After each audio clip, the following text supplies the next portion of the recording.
I was in my grandfather's home, and it was the last couple of weeks when he was in Eretz Yisrael. His strength was waning and getting less and less. And his wife, she came with a cup of tea, and she handed it to him and said, "Nema glezel tea." All of a sudden, he stood up, and in a surge of unnatural strength, he turned to me with that dramatic sense of purpose in his eyes and in his whole stance.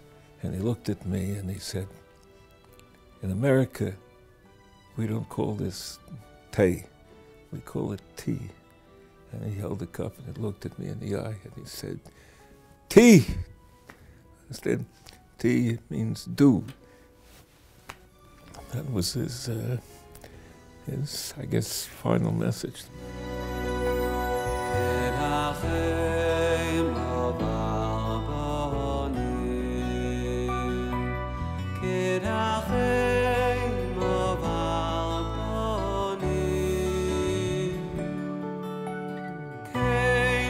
There is a comparison because you're worried about others, not just about yourself. And that was Pam Zecher Tzadik Livrocha. His whole metzius was, what can he do for Klal Yisrael?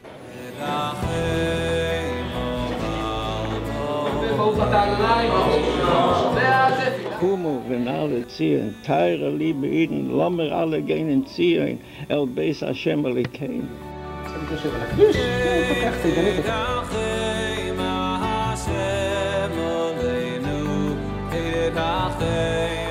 I had the privilege to be in Rav Pam's house a few times when they discussed Shuvu and the children of Shuvu.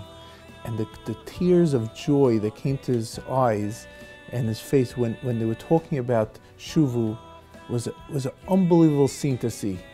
It was like you witness his own children coming to the chasana. I see in that such a sweetness. At one convention, Rav Pam said that if you want to really accomplish something, we have to start a program for the education of the Russian children. I remember sitting next to me was quite a wealthy guy who whispered into my ear, he says, "Hashayin Nechulim."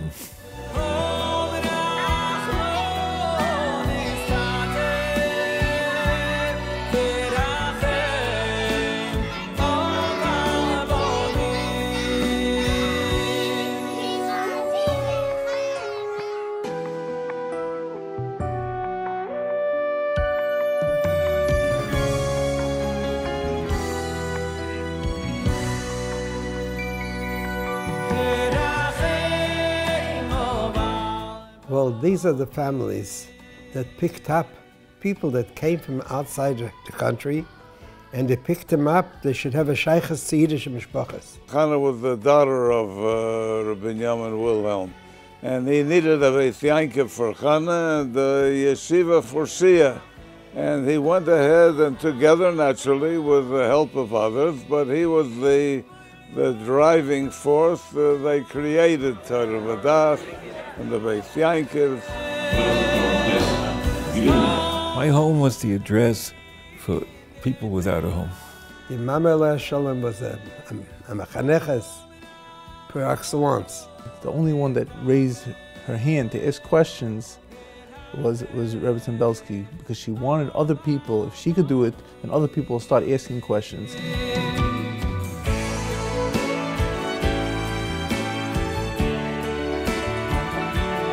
My sister had her hand in everything that my parents and grandparents were doing.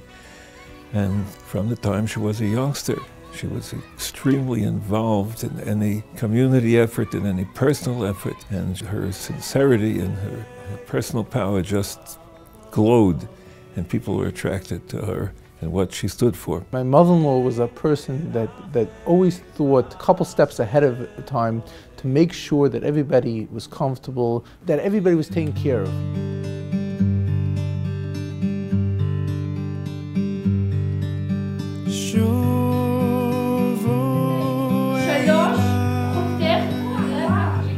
we get children that come from a non-religious background, and with Hashem's help, of course, we give them a lot of chizuk in Yiddishkeit. We develop their personality to know all these things that for years they didn't know. Here it's not just the grade that they get a good mark, it's the Yiddishkeit. It's building their character, it's building their Yiddishkeit. The V'chol Moedecho is our achrayis. And I mean V'chol Moedecho, V'chol Mamoincho. It's not a question of Maisa, it's not a question of a Chomesh. It's a question of whatever person can give, you should give it for turning Eretz Yisrael around and bringing it back to the Rebbeinu Shalom. And the Rebbeinu Shalom will come back to us. Shuvu Elai wa Shuvu Aleichem Neum Hashem. And the Rebbeinu Shalom Kavai Yochel is mishtoikek more than we are, much more than we are. And she was part of this tremendous Torah family.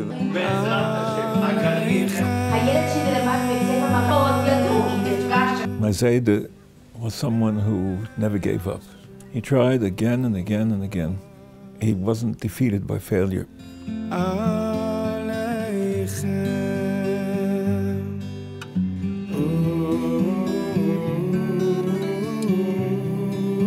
And what do we see? Nisim v'niflois, children who've never believed will take to Torah mitzvahs with such a fire, such a simcha, such a ahava. Pam zecher tzadik lebrocha, his own Metzias was, what can he do for Klal Yisrael? Do for Klal Yisrael.